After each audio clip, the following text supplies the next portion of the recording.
오늘은 형통하는 비결이라는 제목으로 함께 말씀을 나누겠습니다.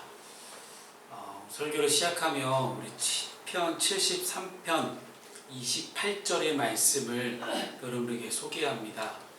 하나님께 가까이함이 내게 복이라. 믿으십니까? 어디 타이밍을 놓쳤지?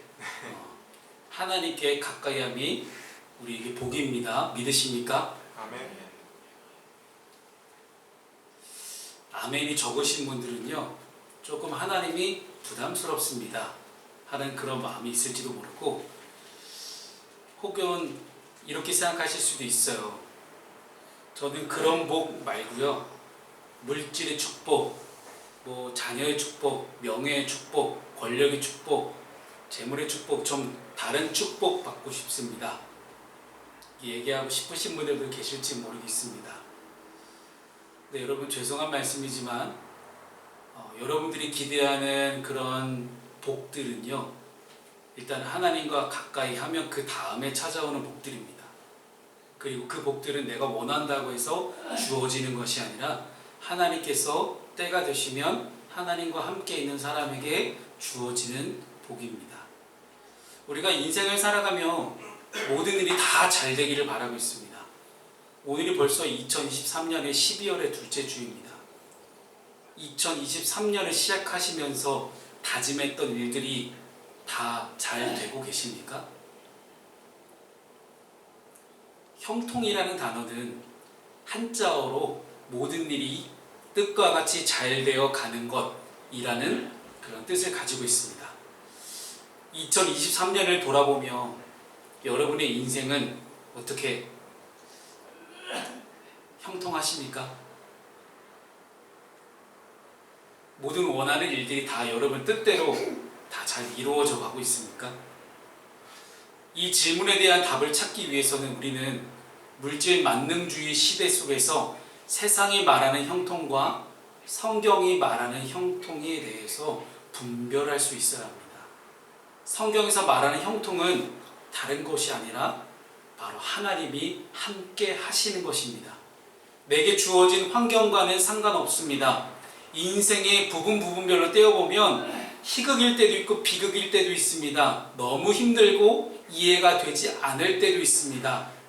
그러나 하나님이 그려가시는 전체적인 그림 안에서 보게 되면, 이래서 하나님이 이렇게 하셨구나 하고 이해가 될 때가 있습니다.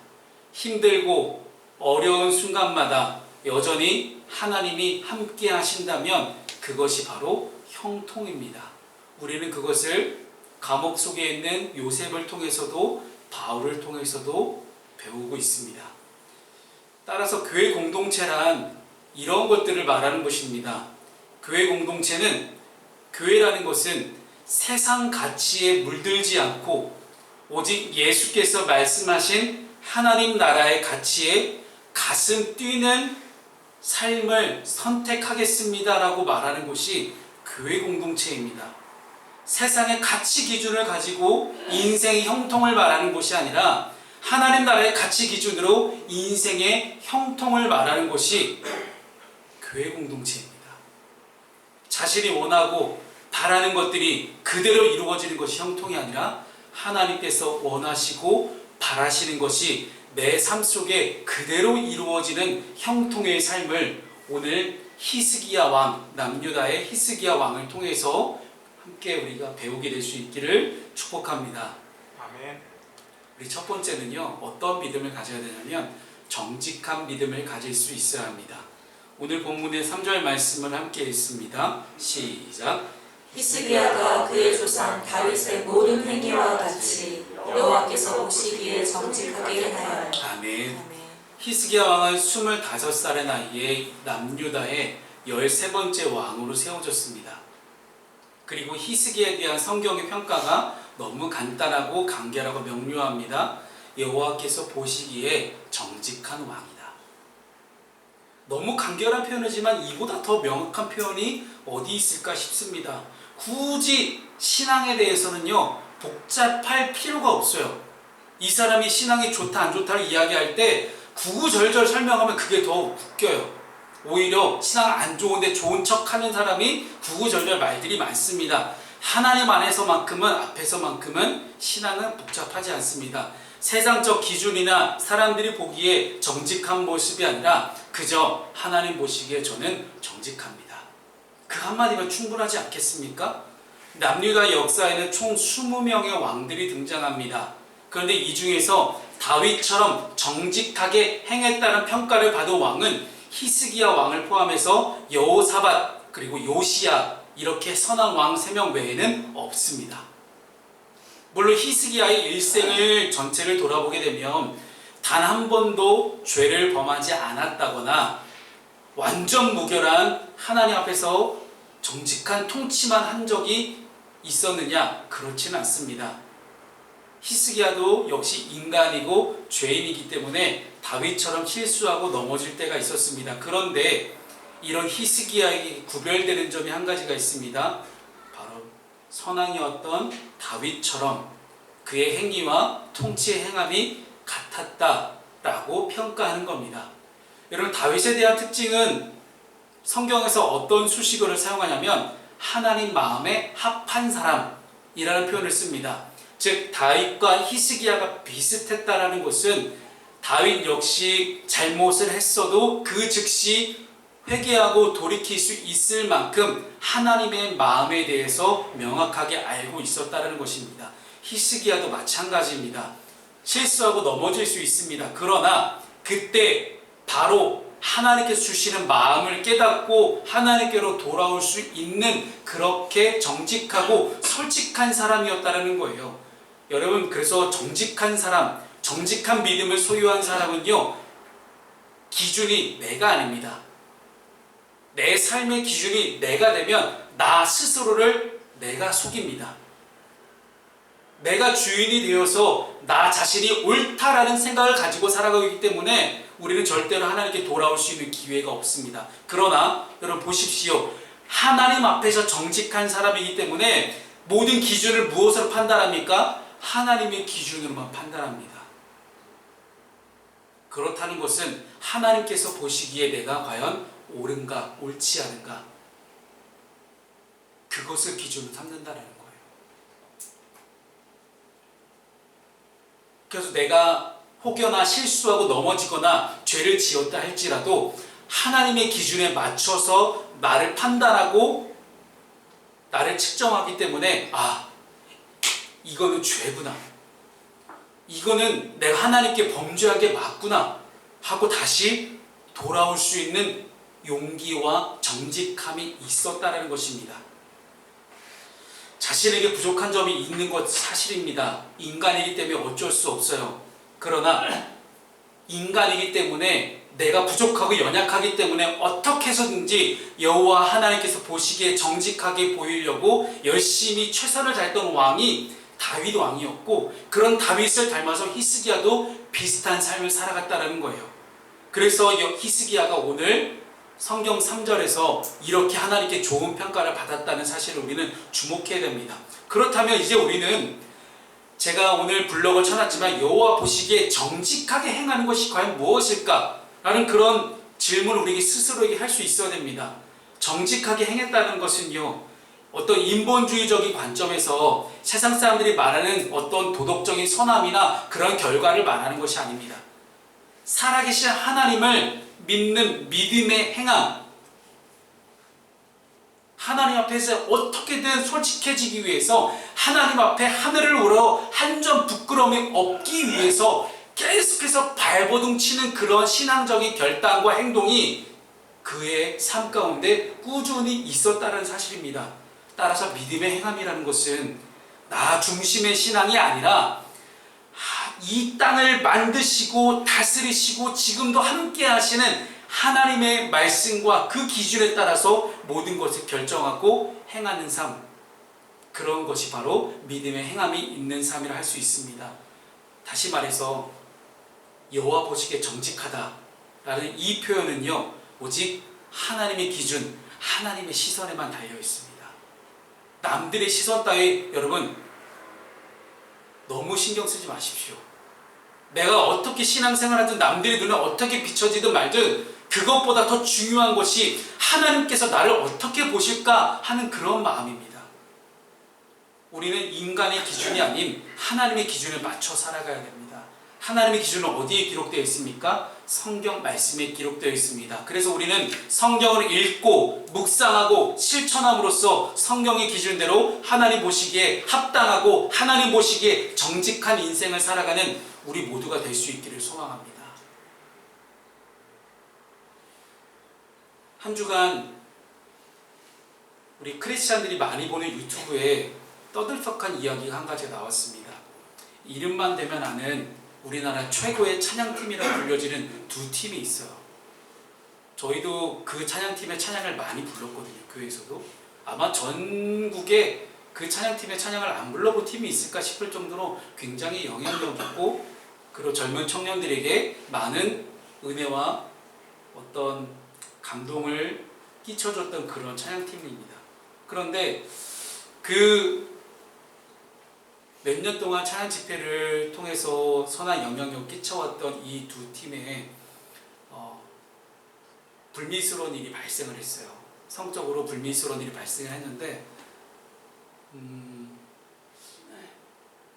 어떻게 그렇게 아무렇지도 않게 하나님을 예배하고 연주할 수 있었을까요? 저는 그게 너무 신기합니다.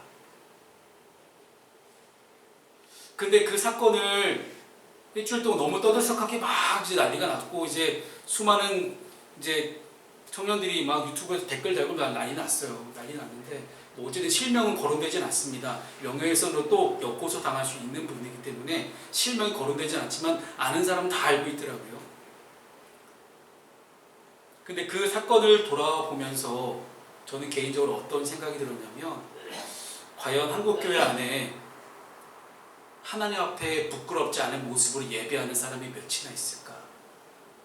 물론 그들의 잘잘못을 무조건 덮어주자는 이야기가 아닙니다. 누군가의 잘못을 이야기할 때 우리는 과연 하나님 앞에 어떠한 떳떳한 정직한 모습으로 서 있는가? 한국교회가 지금까지 하나님 보시기에 정직하고 합당하고 하나님 기준에 맞는 그런 예배와 그런 사역과 그런 교회의 모습 등을 계속해서 초대교회적인 모습들, 성령 충만했던 그 모습들만을 보이고 살아왔다면 과연 한국교회의 교인의 숫자가 이렇게 줄어들고 있을까 하는 그런 생각이 듭니다. 그래서 남 욕하기 전에 우리 자신을 먼저 돌아봐야 되지 않을까 싶습니다. 여러분 한 사람 한 사람 하나님 앞에 정말 부끄러움이 없으십니까? 지금 이 시간 12월 둘째 주에 예배하고 있는 여러분들 하나님 앞에 정말 자신 있으십니까? 지금 당장 죽어도 나는 아무런 여한이 없습니다. 하나님께서 저와 함께 하시기 때문에 저는 하나님을 예배합니다라는 그런 굳건한 신앙의 믿음과 결단이 있으십니까? 저는 그러한 모습들, 이러한 질문을 나에게 끊임없이 하는 그런 도전이 정직함이라 생각합니다. 정직하다는 것은요, 완전 무결한 것이 아니에요. 인간이기 때문에 우리는 하나님 앞에서 정말 100% 완전하고 깨끗할 수가 없어요. 그러나 히스기야처럼 다윗처럼 가끔 실수하고 넘어지더라도 돌아오면 돼요. 하나님은 이미 죽을 수밖에 없는 우리 죄인을 용서하시고 사랑하시고 우리를 구원하셨습니다. 그렇다면 그 하나님의 무한하신 사랑을 깨닫고 우리는 돌아오기만 하면 돼요. 근데 돌아오지 못하는 사람 특징이 뭔지 아세요? 기준이 하나님 아니기 때문이에요. 우리 교회에 지금 돌아오지 않는 성도들이 왜 돌아오지 않을까요? 답은 간단합니다. 자신의 삶을 하나님의 기준으로 들여다보지 않기 때문이에요. 내 삶을 내가 주인이 돼서 내 삶을 내가 들여다보고 있으니 이것이 옳다 그르에 대한 판단 기준이 아예 사라져버린 것입니다. 하나님 보시기에 정직하게 살아갈 수 있는 우리 모두가 될 수 있기를 축복합니다. 그런 발버둥, 그런 신앙의 발버둥침이 우리 평생 동안 우리의 인생 가운데 함께 있기를 소망합니다. 그러기 위해서는요, 내가 신앙생활 해나가는 동안 나에게 걸림돌이 될 만한, 나를 걸려 넘어지게 할 만한, 내가 분명하게 하나님 앞에 정직하게 살 수 없게 만드는 그런 걸림돌을 우리가 제거할 수 있어야 됩니다. 그래서 저는 두 번째로 히스기야처럼 행함이 있는 믿음에 대해서 여러분과 함께 나누고 싶습니다. 4절 말씀입니다. 함께 읽습니다. 시작. 그가 여러 산당들을 제거하며 주상을 깨뜨리며 아사랴 목상을 찍으며 모세가 만들었던 노뱀을 이스라엘 자손이 이때까지 향하여 분양함으로 그것을 부수고 누우스단이라 일컬었더라. 아멘. 여러분, 히스기야의 믿음은 행함이 있는 믿음이었습니다. 무슨 말이냐면 히스기야의 통치에는 믿음의 행함과 결단이 있었다는 것이고, 이스라엘이 하나님께 돌아가기 위해서 방해가 되는 그 모든 것들을 히스기야는 철저하게 제거해 나갔다는 거예요. 앞선 열왕기하 17장에 기록할 때 북이스라엘 멸망한 이유가 무엇이었습니까? 그들이 하지 말아야 할 우상 숭배, 하나님 외에 다른 신을 두고 섬기는 두 주인을 섬기는 믿음과 신앙의 타협, 이 타협이 있었기 때문에 그들이 무너졌습니다. 이 정도는 괜찮겠지, 이 정도는 우상 숭배도 괜찮겠지, 하나님도 섬기고 우상도 섬기는 양다리가 그들에게 있었다라는 거예요. 그들에게는 하나님 보시기에 합당한 믿음의 결단이 없었음을 우리는 보게 됩니다. 따라서 여러분, 신앙에는 결단이 필요합니다. 저는 지금 이 주일날 오전에 이 자리에 와서 앉아 있겠노라 라고 믿음의 결단을 가지고 나오신 여러분들을 정말 축복합니다. 대단하신 분들이십니다. 이 시간에 모든 유혹을 다 이겨내고, 엄청난 유혹들이 많지 않습니까? 일요일날 오전 11시에 예전에 정말 재밌는 만화 영화를 했거든요. 근데 그 만화 영화 유혹을 뿌리치고 엄마가 교회 가라고서 갔는데 그게 지금의 저를 있게 한 신앙입니다. 결국은 신앙의 결단이라는 것은 무언가를 포기할 수 있어야 돼요. 내가 하나님 앞에 정직하고 바르게 서기 위해서는 내가 반드시 포기할 게 있다는 거예요. 근데 내가 포기하자는 그 무언가가, 내가 절대로 포기할 수 없는 그 무언가가 우리에게는 꼭 걸림돌로 작용하는 경우들이 있습니다. 히스기야가 이전의 다른 왕들에 비해서 보여줄 커다란 차이점은 백성들 사이에 전통적으로 내려왔기 때문에, 야, 우리가 이거를 지금 몇백 년 동안 숭배하던 거야, 이거 절대 없앨 수가 없어, 감히 제거할 수 없었던 악한 관습을 깨뜨렸다는 거예요. 저는 오늘 이 말씀을 들으시고 여러분들이 하나님께 예배하는데 방해가 되는 그 무엇이라도 여러분과 하나님 사이에 가로막혀 있거나 걸림돌이 되거나 가로막혀 있는 그 모든 어떤 거라 방해가 되는 그 무엇이라도 어떤 것도 단호하게 제거하게 될 수 있는 그런 결단이 있기를 소망합니다. 히스기야 이전에 여러 왕들이 개혁을 단행했었습니다. 그런데 산당을 제거한 사람은 없었어요. 이 산당이라는 것은 가나안, 원래 7족속이 원래 가나안 땅에 살고 있을 때 자기네가 살고 있던 그 땅의 여러 산들에다가 만들어 놓은 제단이에요. 신전이죠. 우상을 숭배하는 제단이에요. 근데 이 가나안 땅을 이스라엘 사람들이 차지하고 나서도 똑같이 그 산당을 그대로 놔둔 상태에서 하나님을 예배했다라는 거예요. 무슨 말이냐면, 저기 계룡산이든 속리산이든 왜 두 산만 언급하냐면 제가 그쪽 출신이라 그래요. 네, 다른 분들 오해하지 마십시오. 자, 장로님 아멘. 우리 장로님하고 저만 그쪽 출신이라. 속리산이든 계룡산이든 그 위에 있는 절에 올라가서 그 절 그대로 냅두고 난 거기서 하나님 예배하겠다고 하는 거예요. 이슬람교의 모스크에 찾아가서 나는 거기서 예배하겠노라 하고 있는 거예요. 근데 거기서 절에서 모스크에서 예배를 하다 보니 쟤네 거 좀 괜찮아 보이는데? 쟤네 거 좀 우리한테 좀 필요할 것 같은데? 하고 슬쩍 걔네 거를 차용해 와서 같이 섞기 시작합니다. 이게 문제였어요. 자, 가나안 7족속의 산당에서 그들의 우상들에게 제사를 드렸던 그 장소에서 이스라엘 사람들이 하나님을 제사하겠다고 하다 보니까 처음에 하나님이 레위기 말씀해 주셨던 그 제사법에서 조금씩 비껴나가는 거예요. 처음은 아니었겠죠. 처음은 분명히 아니었을 거예요. 처음은 분명히 산당에 올라가서 하나님 말씀하신 대로 했을 거예요. 근데 시간이 지나자 조금씩 변형되고 타협하기 시작했다라는 거예요. 여러분, 원래 교회는 괜찮은 곳이었습니다. 물론 지금도 괜찮아요. 그런데 중간에 종교개혁 사건이 일어나고 많은 일들이 왜 일어났을까요? 교회가 조금씩 변하고 타락하기 시작했다는 거죠. 우리도 다 처음에 다 신앙 좋았잖아요. 그죠? 하나님 뜨겁게 만났던 경험이 있잖아요. 그 경험 가지고 우리는 하나님 좋았습니다 하고 얘기할 수 있었잖아요. 그런데 조금씩 흐려지고 옅어지고 타협해가는 그 순간들이 있었다라는 거예요. 근데 이 산당을 제거하면 이스라엘 사람들이 왕에게 반란을 일으킬 것 같은 거예요. 민심이 동요할 것 같은 거죠. 그래서 그 어떤 왕도 지금까지 산당을 제거하는 왕은 없었습니다. 그런데 히스기야가 그걸 제거를 해요. 그리고 그 신당에서 옆에 있었던 아세라 목상, 즉 몇백 년을 흘러왔던 그 아세라 신을 섬기는 제단의 옆에 그 아세라 신의 어떤 여러 가지 다양한 물품들이 있을 거 아니에요. 그것까지 싹 다 찍어서 불태워버립니다. 아세라라는 신은 이스라엘 백성들이 그 가나안 땅에 풍요를 가져다 준다고 여겼던 음란한 신입니다.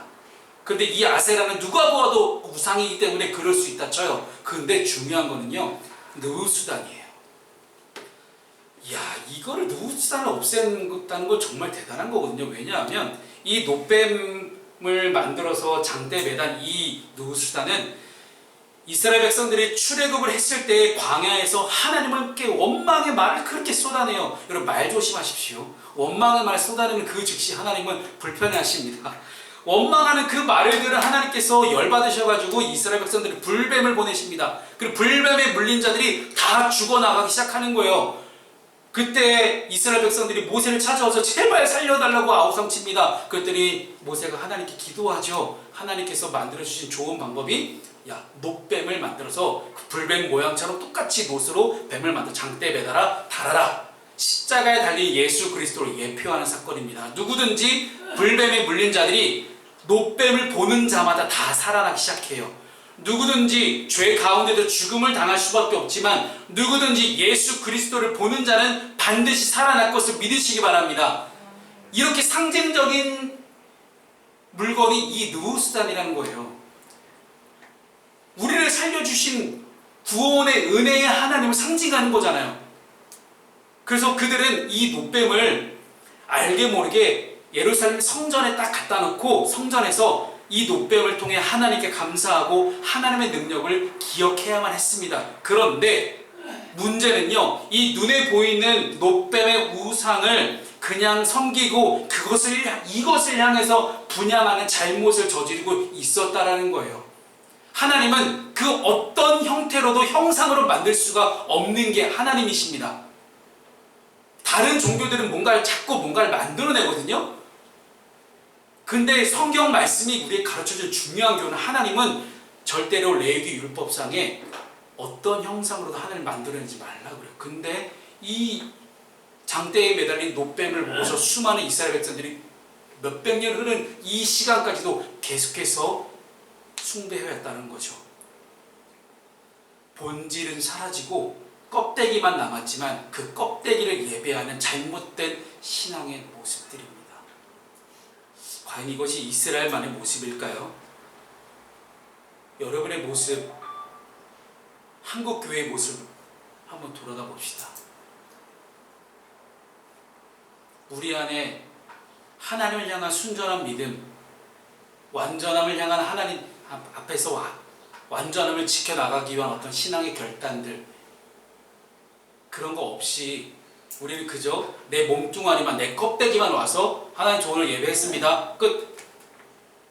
마치 출근 도장 찍는 것처럼 내 영혼은 없고 내 몸만 이 교회 예배당에 와서 저 하나님 저 예배했으니까 저 빨리 축복해 주세요, 저 예배했잖아요, 그렇게 하나님을 강요하고 몰아붙이고 있는 우리의 모습이 이스라엘 백성들의 모습과 저는 전혀 달라 보이지 않습니다. 믿음을 이야기할 때 그래서 가장 안 좋은 것이 뭐냐면 차라리 하나님을 모르는 사람에게는 하나님을 믿으시라고 복음을 전하면 되는 거예요.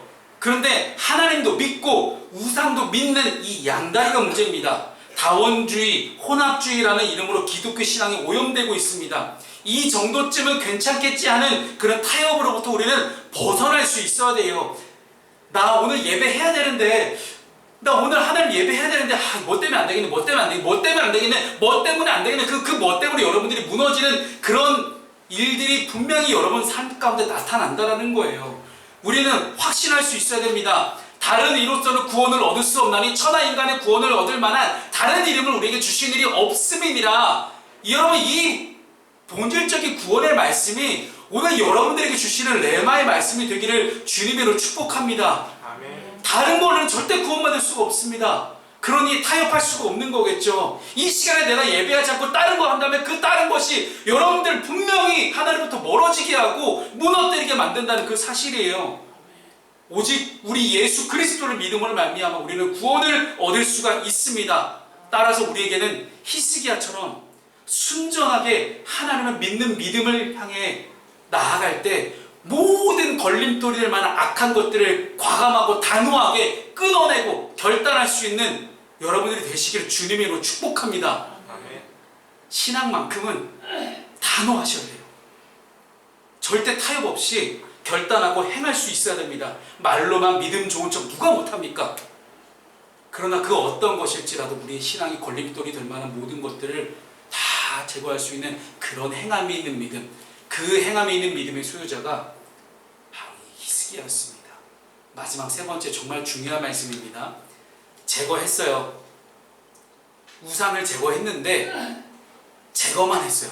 즉 내 안을 비워냈어요. 우리 나는 죽고 예수로 사는 사람 하면서 여러분 많이 제가 얘기 많이 했잖아요. 나를 비워냈어요. 죽였어요. 그럼 뭘 해야 돼요? 예수로 살아야죠. 한국교회는 열심히 나를 죽이는 거면 몰두했습니다. 회개하라. 여러분 다 잘못 회개하십시오. 자, 주여 삼창 부르짖고 크게 기도합시다 하고 죽어라. 죄 고백하고 회개하고 막 돌아오겠다고 나 이제 나 없어. 전부의 의지 없어서 손들고 옵니다. 이렇게 막 찬양해요. 근데 문제는 뭐예요? 그렇게 기도하고 나서 예수로 살지를 않는 거예요. 교회에서만 예배 때만 천부의 의지 없어서 손들고 옵니다라고 하나님께 두 손 두 발 다 들고 눈물 콧물 흘리면서 하나님 저 없습니다. 이제 저 같은 사람 없습니다. 이전에 죄 지었던 저는 이제 이미 죽었습니다라고 이야기해놓고서 세상에 나가서 교회 문만 나가면 세상에서 예수로 살아내지 않는 거예요. 그래서 6절 말씀이 그렇게 이야기합니다. 곧 그가 여호와께 연합하여 그에게서 떠나지 아니하고 여호와께서 모세에게 명령하신 계명을 지켰더라. 오늘 우리는 무엇과 연합하여 살고 있습니까? 알게 모르게 교회와 가정, 우리의 머리 대신 예수 그리스도의 연합이 아니라 세상의 만족과 유익, 나의 우상, 내가 바라는 것들과 연합하여 살아갈 때가 있지 않습니까? 우리가 신앙의 열매 맺는 삶을 살아가려면 어떠한 결단을 하고 어떠한 연합이 우리에게 있어야 될까요? 우리는 여호와 하나님을 떠나 살 수가 없습니다. 왜일까요? 성경은 우리에게 그렇게 얘기합니다. 나를 만드시고 나를 창조하시고 나를 지으신 분이 하나님이시기 때문에 우리는 하나님을 떠나 살 수가 없는 거예요. 그래서 창세기 1장 1절이 정말 중요합니다. 태초에 하나님 천지를 창조하시니라. 그 안에 나도 포함되어 있거든요. 나를 만드신 나를 창조하신 창조주 하나님에 대한 분명한 믿음의 고백이 창세기 1장 1절이에요. 그래서 정말 중요한 고백인데 히스기야 왕은 하나님께서 모세에게 명령하신 그 계명을 떠나지 않고 살아가기를 결단할 때 하나님께서 그에게 형통, 무엇이든지 원하는 대로 다 뜻대로 되는 형통의 비결을 축복으로 주셨습니다. 북이스라엘 멸망시킨 그 아수르가 남유다를 쳐들어왔어요. 근데 어떻게 됐습니까? 아수르 물리쳤잖아요. 누구의 힘으로요? 이스라엘 남유다의 힘으로 아니에요. 하나님이 하룻밤 사이에 몇십만 명을 한꺼번에 죽이십니다. 그게 언제 나오냐고요? 다음 주 말씀 묵상 때 나옵니다. 세상에 그 어떤 국가나 군대, 정치적 위협보다 크신 하나님, 형통하게 하신 하나님 믿는 히스기야에게 그 어떤 것도 걸림돌이 될 수 없었기 때문이에요.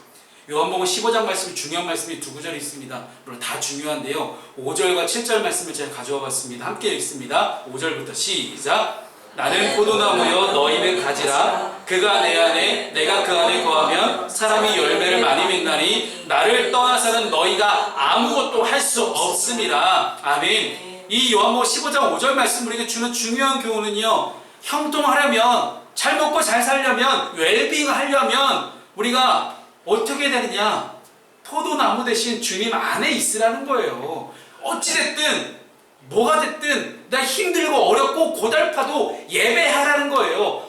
아무리 힘들고 어려워도 교회 안에 있으라는 거예요. 아무리 내가 세상을 살아가면서 엄청난 세상의 풍파와 험한 고난과 고통과 역경을 우리가 맞이한다 할지라도 교회 떠나지 말라는 거예요. 주님 떠나지 말라는 거예요. 함께 교회 공동체 안에서 서로 울고 웃으며 서로를 위로해주고 교제하며 함께 축복해줄 수 있는 이 공동체를 떠나지 말라는 거예요. 7절 말씀입니다. 함께 읽습니다. 시작. 너희가 내 안에 거하고 내 말이 너희 안에 거하면 무엇이든지 원하는 대로 구하라. 그리하면 이루리라. 아멘. 무엇든지 원하는 대로 기도하십시오. 그대로 이루어집니다. 아멘. 근데 앞에 조건이 붙어있죠. 전제 조건 뭐라고 붙어요? 너희가 내 안에 거하고 내 말이 너희 안에 거하면. 그쵸? 조건절이 if 조건절이 요거 하셔야 돼요. 우리 김용환 청년 요거 하셔야 됩니다. 이 뒤에 나오는 원하는 대로 구하라 그러면 이루리라 이거는 나중 문제. 하나님을 의지하고 율법을 지킨 히스기야에게 하나님은 무엇이든지 원하는 대로 이루어지는 놀라운 형통의 복을 허락하셨습니다. 심지어 생명의 연장 꿈이 히스기야를 통해 이루어져요. 그 어느 누구도 해내지 못했던 생명 연장의 꿈이 히스기야 왕에게만 유독 유일하게 허락됐던 놀라운 축복의 비결입니다. 부럽지 않으세요? 설교의 서두에서 말씀드렸듯이 하나님과 함께하고 가까이 하는 것이 복인 줄로 믿으시기 바랍니다. 히스기야는 여호와께서 함께 하시면 전쟁에서 이기게 된다는 이 말씀의 성취를 아수르와의 전쟁에서 승리함으로써 경험하고 믿게 됩니다. 그리고 이후에 나오는 9절부터 12절까지 오늘 본문 말씀은요, 북이스라엘 멸망을 간략하게 간추려서 또 적어놓거든요. 왜 적었을까요? 앞에서 17절에서 죽어라 설명해놓고 왜 또 성경이 강조하면서 적을까요? 봐라, 하나님 떠나서 우상 숭배는 이렇게 된다. 너는 어떻게 살래? 하는 우리의 믿음과 신앙의 결단을 촉구하는, 재촉하는 그러한 문장들이 9절부터 12절까지입니다. 사랑하는 여러분, 북이스라엘의 모습을 보십시오. 처참하게 무너졌던, 멸망당했던 그들의 모습을 보면서 나는 저렇게 되지 말아야지 하는 마음으로 예수 믿지 않기를 바랍니다. 무슨 얘기냐? 내가 벌 받을 게 두려워서 하나님 믿지 말라는 거예요. 하나님께 받을 축복을 향해서 나아가는 그런 기대와 소망을 가지고 하나님 믿으라는 거예요.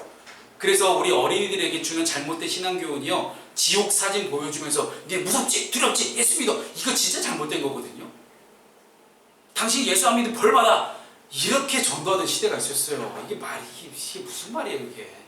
여러분 그러지 말고요. 우리는 어떤 전도를 해야 되냐면 하나님 믿으면 뭐가 좋은지, 하나님 믿으면 내 삶이 어떻게 바뀌었는지, 하나님 믿고 나니까 내 삶 가운데 하나님 어떠한 축복을 주셨는지, 하나님 믿고 나니까 하나님과 가까이 했더니 하나님께서 내게 어떠한 형통을 주셨는지 그거 전하라는 거예요. 그거 없는 사람들이 꼭 지옥 사진 보여주면서 애들한테 두려움 조장하고 사람들한테 무서움 조장해서 막 억지로 두려움으로 예수 믿게 만드는 그런 일들이 너무나 많았습니다.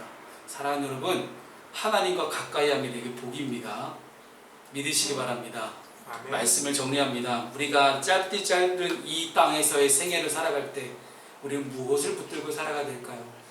우리는 오늘 본문이 기록하며 하나님께서 칭찬하신 히스기야 왕과 같은 그런 결단이 있는 신앙으로 우리가 살아갈 수 있기를 소망합니다. 우리의 신앙과 믿음 생활 중에 걸림돌이 있다면 철저하게 제거할 수 있기를 소망합니다. 할 수 있습니다. 어떻게요? 결단하시면 됩니다. 언제부터요? 지금부터요. 내일부터 안 됩니다. 오늘 이 시간 여러분 함께 우리 주신 말씀 놓고 기도하면서 오늘 하나님 제가 뿌리 뽑겠습니다. 결단하겠습니다. 제거하겠습니다라는 그런 놀라운 결단이 있으시기를 주님으로 축복합니다. 아멘. 함께 우리 기도문 읽겠습니다.